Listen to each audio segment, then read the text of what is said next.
Today's podcast is brought to you by Jerry Robinson's Market Barometer, a powerful tool for investors who want to avoid the next major market downturn. Learn more at marketbarometer.org.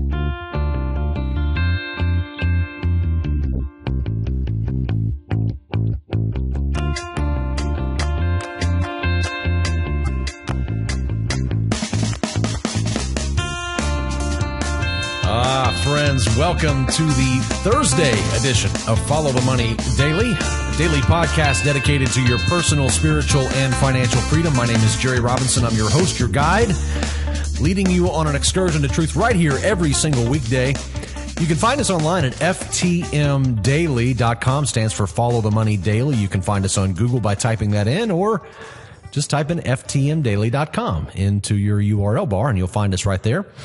You can also be sure to sign up for our email alerts, and when you do, you'll receive our daily podcast in your inbox every single day. As always, I'm joined by my wife and lovely co-host and the national director of our Christian Financial Advisor Network, where she fields many responses from many of you who are listening, who fill out the form, looking for a Christian financial advisor, cfanetwork.org. Jennifer, great to have you today. Thanks, Jerry. Yeah, if anybody is, in fact, looking for somebody who can just sit down with them and look at their entire financial picture, and it's totally free, then you can go over to, just go to ftmdaily.com, look on the right-hand side, you'll see a big Christian Financial Advisor Network logo, and you can fill out the form there. So if you're looking for someone in your area who can help you, and it's totally free to get started, then fill that form out. We'll get you sent over to somebody very quickly. We launched that back, when did we start the Christian Financial Advisor Network? 2009, I believe. Yeah. You know how we started that? I was driving down the road. Remember that? I was driving down the road, and I have this idea, this thought pops into my head. The Christian Financial Advisor Network. I had met so many great financial advisors around the country, and I just said, hey, I don't have to be the financial advisor, right? I can actually just bring great financial advisors together and put them into this community called the Christian Financial Advisor Network, and just get them from all over the country and gather them together. And so when somebody calls me or writes in and says, Jerry, I read your book and I have a question, now I can send them to somebody who is trustworthy, somebody who we have actually screened. And we actually go through and monitor these advisors. Obviously you have to do your own due diligence. We don't vouch for them, but at the same time, we do our own due diligence on them. We check them out, make sure they don't have any kind of issues or concerns or whatever. So it's a great place to go if you don't have a financial advisor or you want a second opinion. Just head over to our website and you can learn more about the Christian Financial Advisor Network.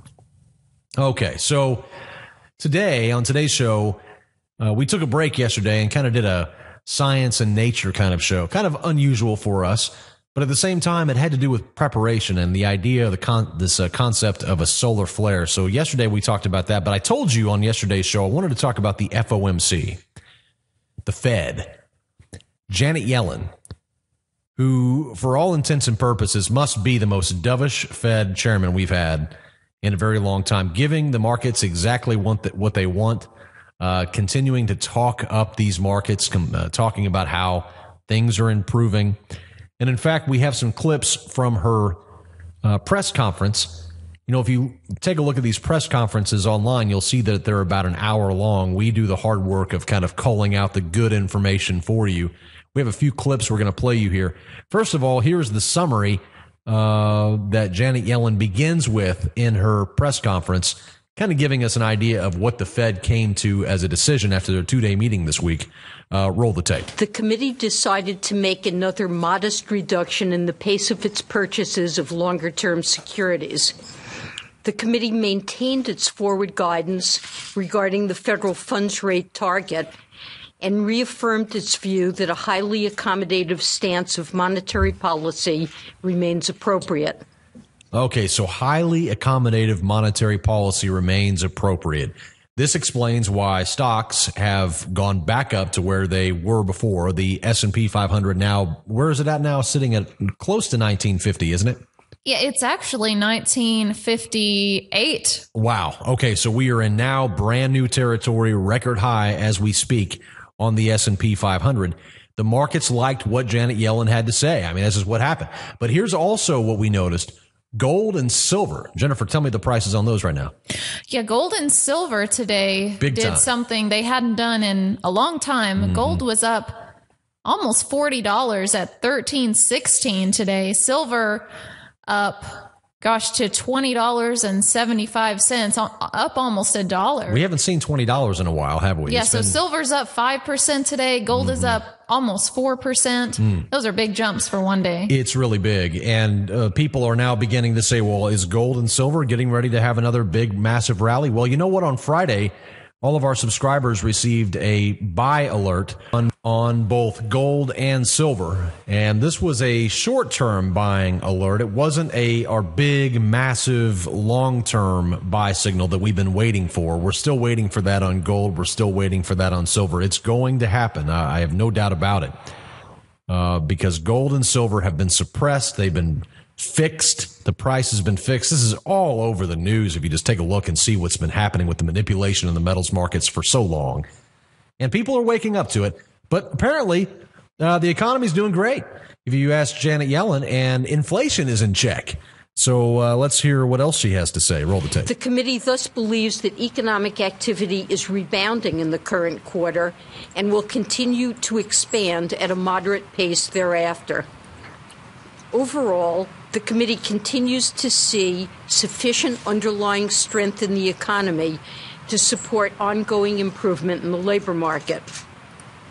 Inflation has continued to run below the committee's 2% objective, and the committee remains mindful that inflation running persistently below its objective could pose risks to economic performance.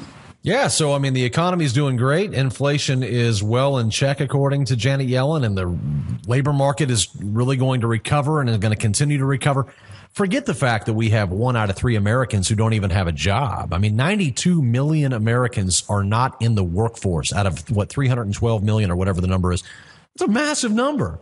And so they continue to tell us that these unemployment numbers are going down. They look at the overall percentage and say, oh, look, it's going down.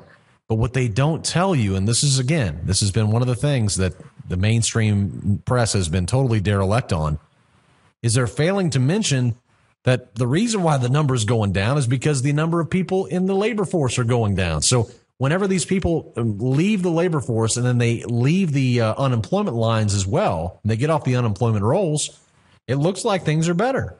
But the fact is and remains that many people today are either underemployed or unemployed, and they're not in a good place. Inflation is not in check. We talked about that earlier this week. I mean, you just go to the store. If you drive a car or if you eat food, you know inflation's getting out of control, right?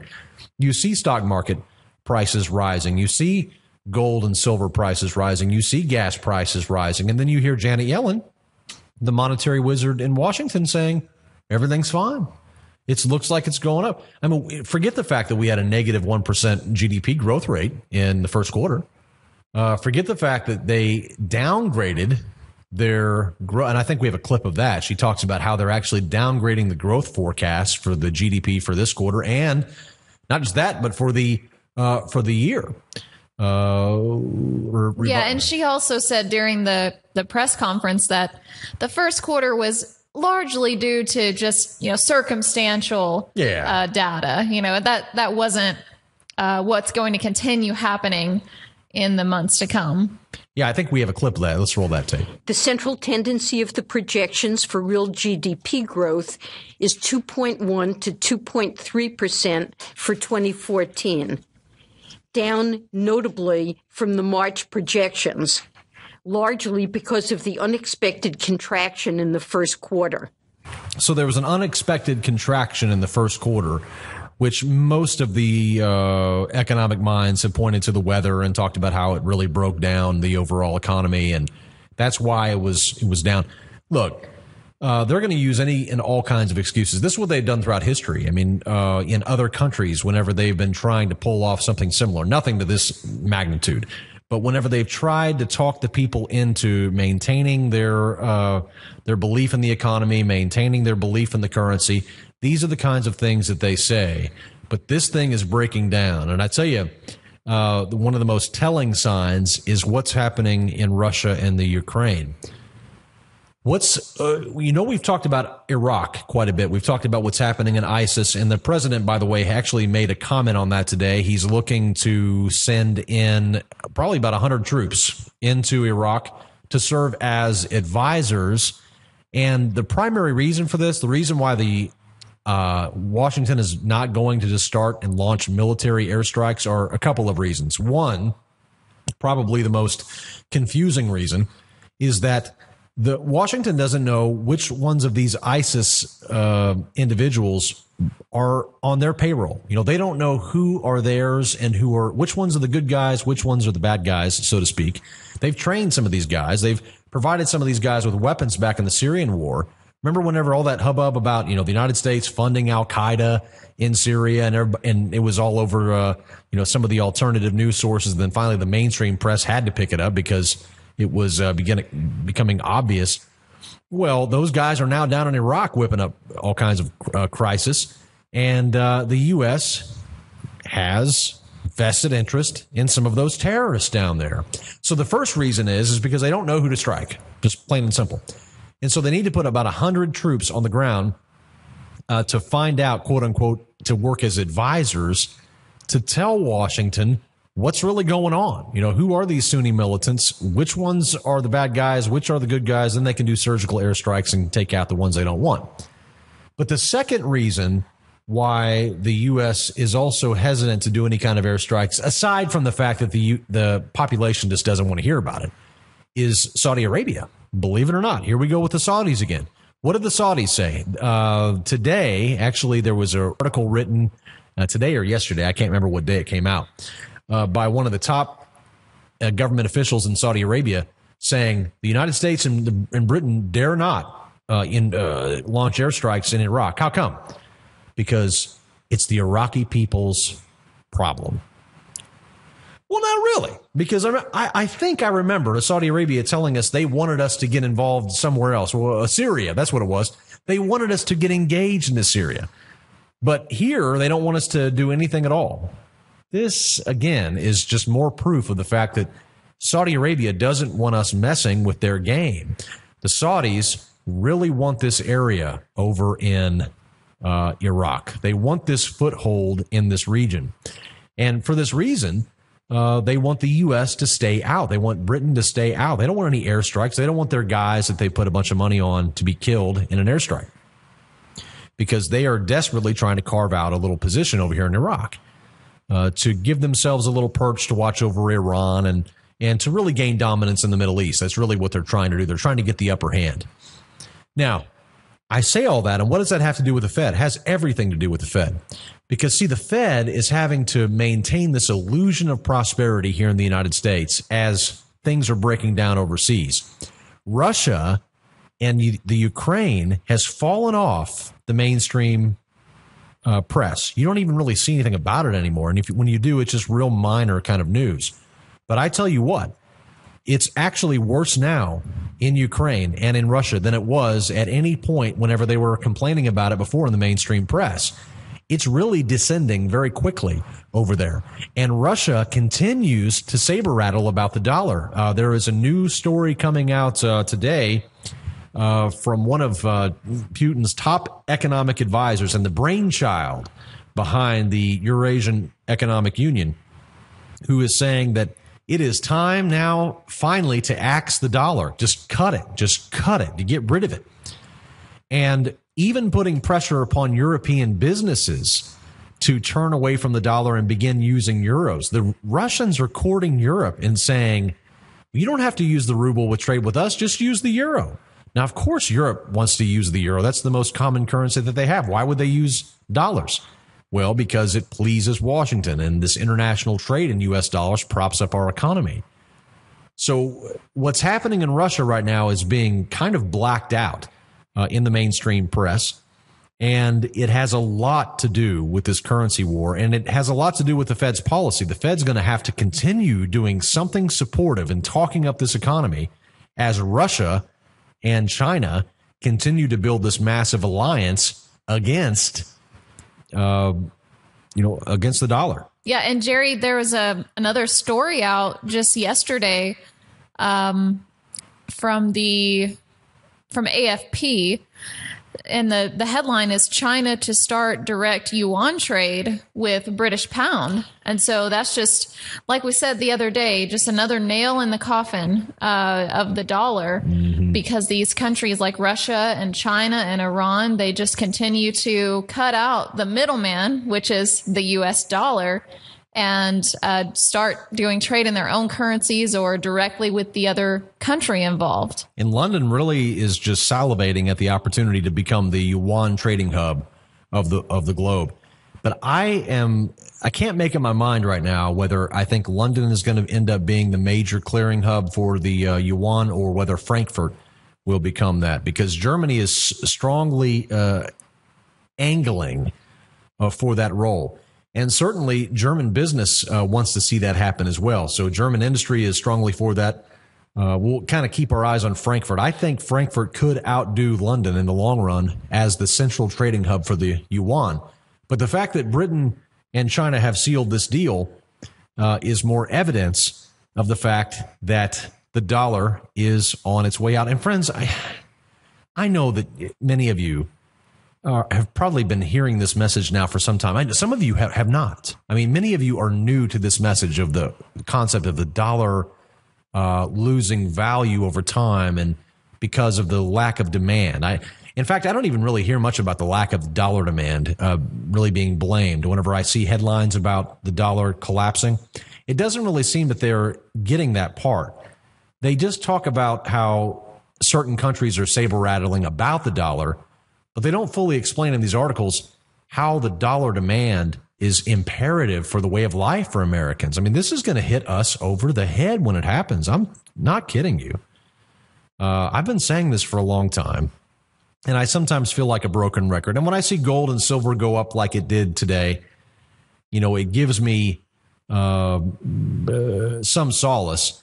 But at the same time, I know going forward that gold and silver are going to have to go higher in dollar terms. There's just no doubt about it. I don't say that from a technical standpoint. I mean, on the charts, I certainly see that, but I'm talking about just pure, sheer economics. Gold and silver, they're moving today, and guess what? They're going to continue to move. I mean, gold and silver, for all intents and purposes, have been so suppressed. Their price has been so suppressed that when the people wake up to this, it's going to be a massive run. And if you missed that 2000 entry point that you could have had in gold and silver, if you're one of those people listening to this program and say, man, I'm kicking myself, I'd love to get to buy gold and silver back in 2000 and enjoy that massive run that they experienced over that decade. Well, I have good news for you. It's going to happen again. Gold and silver pulled back on the charts, and they are now in an area, especially gold right now, in a place where I believe that it will do something similar to what it did last decade again. I really believe that. And so we're going to see gold prices rising dramatically in the coming months and years. It's a great place for my money. It's a great place for me to put my money. I don't know about you. You always need to be talking to a trusted financial advisor before making any decisions. By the way, don't do your financial planning on AM radio or on podcasts. You always want to sit down with a trusted financial advisor. But I will tell you, I like gold. I like silver. I continue to hold those, and I continue to believe they're going to go up, and I continue to buy because I believe that we're going to see much higher gold and silver prices in the future, because the dollar cannot support itself. It cannot remain at these levels. There's just no way. There's just no way. The Fed can say all they want to, but they cannot prop up this dollar forever. It's a game. Russia's coming after the dollar. The EU, in some ways, is going to have to deal with the dollar because they have their own currency that they have to prop up, and they can't be pushing the dollar forever. I mean, they're going to have to start pushing their own currency, and they're going to have to start using their own currency in international trade. For goodness sake, they can't keep using the dollar for everything. Why would they do that forever? It's going to break down. Now, when it breaks down, as we've talked about before, remember what that means. Remember what it means. And this is sheer economics here. This is just how it works. Remember, all those dollars come flooding back to the United States because countries now are using other currencies to settle international trade. So those dollars come back. And that does create a period of hyperinflation, right? It's just no doubt about it. But that hyperinflation is quickly tamed. And I say quickly, it's relatively quickly tamed by a spike in interest rates. The Fed will respond by raising interest rates because that's how you deal with hyperinflation. Of course, when they raise interest rates, it's going to be calamitous for the United States because you have student loan, over $1 trillion in student loans, credit card debt. You have more. Yeah, and a lot of those student loans over the last several years have been loaned at variable interest rates. And so when interest rates spike, those payments are going to go through the roof. Your housing prices that are on adjustable rate mortgages, I mean, when they raise rates, they know it. They know it. It's going to crush the middle class when they raise these rates. So they're going to have to do that. And when they do, obviously, it's going to cause a lot of problems here in the United States economy, but then it'll be followed by deflation. They're going to have to suck those dollars out. How do they do it? They raise interest rates. We talked about that before. You raise interest rates and it acts like a vacuum on those dollars. It sucks money back into the system. Right. How many people had money in CDs in the 80s? I mean, yeah, a lot of people. Exactly. They made a lot of money. They would double their money in just a few years because rates were so high. With the interest rates. And so that money was just sitting in the bank. It was not out in the system. Mm-hmm. So that's what you're referring to is the sucking in of the money using the higher interest rates. Exactly. And that is certainly going to happen. Of course, that leads to a period of deflation whenever you raise rates and suck money out of the system. Well, then you have less money in the system, and therefore you can't justify the higher prices. We've talked about that as well. And I think these are the things, these are the principles, these are the ideas that need to be first and foremost in your mind as you're watching what's happening around the world. Just remember supply and demand when it comes to the dollar, and things will begin to make sense. And right now, there are strong enemies against the U.S. economy that want to see a collapse of the demand for the dollar, and they're doing all that they can. And the Fed is the hero in this story in many people's eyes, but in fact, they're the number one villain because they're the ones who are continuing to have all of these poor monetary policies that drive the dollar to where it's been driven and drive gold and silver prices up because of their highly accommodative monetary policy that they won't stop and the interest rates that they will not raise. You want to fix our economy right now. If you want to fix our economy right now, you raise rates. You raise rates as high as you need to raise them, and you crush the speculators. You crush them. You drive them out of business. You crush the middle class. You crush everybody who is dependent upon these low interest rates. That's how you allow the economy to heal. The longer that you continue to keep these rates low, you encourage speculation, you discourage savings, you encourage consumption, you encourage borrowing, and you perpetuate the problem.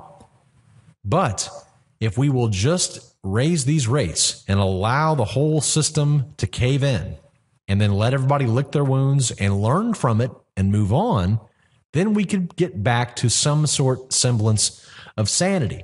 We'd also have to figure out how to get rid of this fiat currency, get a gold standard in place. I mean, raising interest rates wouldn't solve everything, but it would at least make the inevitable much less painful, is what I should say. We have a few more clips here from Janet Yellen. I want you to hear a few more things that she has to say. Let's roll the next clip. Roll the tape. Starting next month, we will be purchasing $35 billion of securities per month, down $10 billion per month from our current rate. Even after today's action takes effect, we will continue to expand our holdings of longer-term securities, and we will also continue to roll over maturing Treasury securities and reinvest principal payments from the FOMC's holdings of agency debt and agency mortgage-backed securities in agency mortgage-backed securities.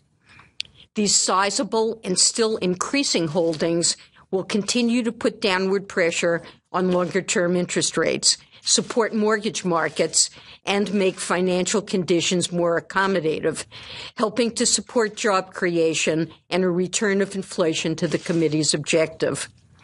So there's the $10 billion cut that they had. They're actually cutting the QE3 by another $10 billion, bringing it down to $35 billion. Remember, this was much, much, much higher. It was way above $100 billion that they were doing every single month.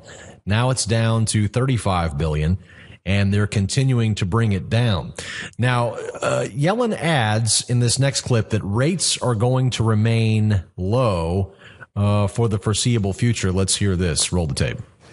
Based on its current assessment of these factors, the committee anticipates that it likely will be appropriate to maintain the current target range for the federal funds rate for a considerable time after the asset purchase program ends, especially if projected inflation continues to run below the committee's 2% longer-run goal and longer-term inflation expectations remain well anchored. These Fed chairmen always sound so smart when you listen to them talking, but whenever you really just break down what they're saying, it's actually pretty asinine what they're really saying. And also, what's also very stunning is the boldness and the lack of fear that these Fed chairmen have. I mean, they have no fear of how this is going to turn out. You can't even hear it in their voice, but you know secretly, deep down, they know what they're doing. They know what they're doing to this economy deep down. Listen to the boldness in Janet Yellen's voice here in this final clip as she sums it up. Roll the tape. The committee is confident that it has the tools it needs to raise short-term interest rates when it becomes appropriate to do so, and to control the level of short-term interest rates thereafter, even though the Federal Reserve will continue to have a very large balance sheet for some time. So the Fed remains confident that it's going to be able to manage the interest rates as they continue to rise in the foreseeable future, and they're going to continue to be able to maintain a stranglehold on this economy. In essence, the Fed thinks that this will never get out of their hands. They're always going to be able to stay on top of it. And unfortunately for them, they have no historical precedent for that. Anytime any economy has done what we've done in this most recent crazy quantitative easing program, there is no turning back from this. There is no way to confidently go forward in this and expect everything to be okay. It's not going to be okay. That's what somebody has to tell Janet Yellen, and somebody has to tell the public. It's not going to be okay. What they've done is egregious. What they've done is immoral. What they've done is unsustainable. And they're not going to be able to unwind it with this great confidence that they have, and they're going to be able to use their tools to manage the interest rates. Look, that's not going to happen. It's not going to happen without all kinds of repercussions. And they're not going to tell you about those right now because they don't want you to know about those. They don't want you to think about that. They want you to keep consuming, keep borrowing, keep doing everything that you do that keeps this prosperity illusion moving forward. It's such an unfortunate time that we're in. And it's so sad that we don't learn from history. If we learn anything from history, I guess it's that we don't learn from history. Isn't that true? That's just a sad fact. Well, friends, you know what? We are at the 30-minute mark. We are out of time. I can't believe it. Another show wrapped up for you. Hopefully you have a fantastic rest of your day. Remember, if you have any questions or comments, you can always reach out to us right here by email, info@ftmdaily.com. We'd love to hear from you. And also, remember that if you want to get any of our current services that we offer, you can always find those on our website, ftmdaily.com/store. We have our market barometer, which tells you which trend the market's going. We have our global currency monitor, which tells you which currencies we like right now and which ones we don't.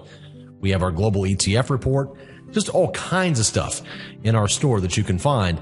FTM Insider, our Trigger Trade Pro system, especially for those of you who are trading. I tell you, look at our trading performance and how this system has been doing. I don't want to come out and brag to you, but I tell you what, I've been very, very pleased with our system and how well it has performed in this most recent rally that we've had. So you can find out all about that on our website, ftmdaily.com/store.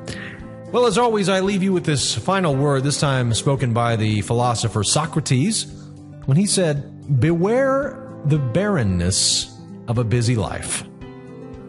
Just something to think about.